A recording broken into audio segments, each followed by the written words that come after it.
میرے رسول پاک علیہ السلام نے فرمایا کہ جب رب نہ مانے تو پھر وہ کمزوروں کے صدقے مان جاتا ہے، پھر وہ ضعیفوں کے صدقے مان جاتا ہے۔ فرمایا اللہ تم سے بارشیں روکنا چاہتا ہے، پر تمہارے ضعیفوں، کمزوروں، غریبوں کے صدقے، مجبوروں کے صدقے وہ تم پر بارشیں برساتا ہے۔ حضور فرماتے ہیں کچھ ایسے لوگ ہوتے ہیں کہ ان کے بالوں میں خاک پڑی ہوتی ہے، چہروں پہ مٹی الجھے ہوئے ہوتے ہیں، لیکن اگر وہ اللہ پہ قسم کھا لیں تو اللہ ان کی قسم بھی پوری کر دیتا ہے، قسم بھی۔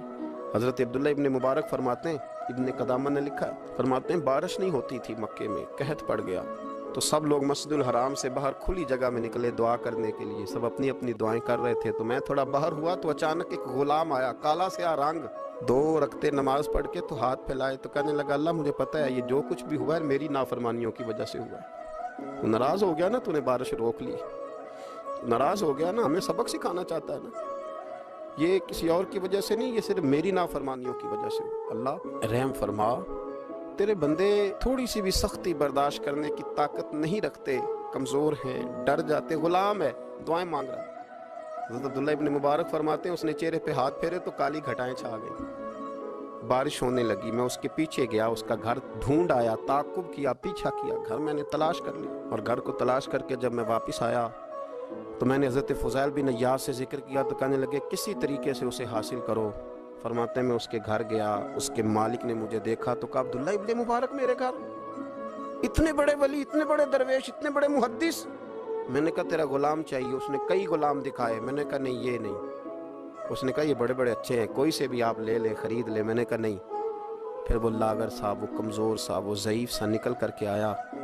میں نے کہا یہ مجھے دے دو، تو کہنے لگا یہ تو بیچارہ بے ضرر سا آدمی ہے، کیا لے کے کریں گے؟ میں نے کہا نہیں مجھے یہی چاہیے۔ میں اس کو ساتھ لے کے چلا، راستے میں پوچھنے لگا آقا میرے اندر تو کوئی ایسی بات نہیں تھی، مجھے کیوں خریدا؟ آپ مجھ سے کیا خدمت لیں گے؟ تو عبداللہ ابن مبارک فرمانے لگے میں نے کہا کوئی خدمت بھی نہیں لوں گا، میں تو خود تیری خدمت کروں گا، میں تیرا بیاہ کراؤں گا، تیرے لیے مکان بناؤں گا، میں تیری خدمت کروں گا، میں تیرا اور تیرے رب کا رشتہ دیکھ چکا ہوں، میں تیرا اپنے مالک کے ساتھ جو تعلق ہے اسے دیکھ چکا ہوں۔ کہتے میں نے یہ لفظ کہے تو مجھے کہنے لگا 2 رکعتیں پڑھ لوں، اب مجھے لے جانا پر 2 رکعتیں پڑھ لوں؟ کہتے میں نے کہا پڑھ لو، تو 2 رکعتیں پڑھنے کے بعد میری طرف دیکھ کے کہنے لگا آقا مجھے اپنا حق معاف کر دینا، میں خدمت نہیں کر سکا۔ پھر کہنے لگا اللہ راز تو کھل گیا، اے اللہ راز تو کھل گیا، اللہ تیرا میرا معاملہ تھا، راز تو کھل گیا، راز تو کھل گیا، اللہ راز تو کھل گیا۔ یہ لفظ کہتے کہتے کہتے کہتے اس شخص نے کلمہ پڑھا اور اس کی روح پرواز کر گئی۔ تو کبھی ان کمزوروں کے ذریعے بھی اللہ کو منایا جا سکتا ہے، تو رب کو منانے کی کوشش کریں، اس کے حضور عجز کی کوشش کریں۔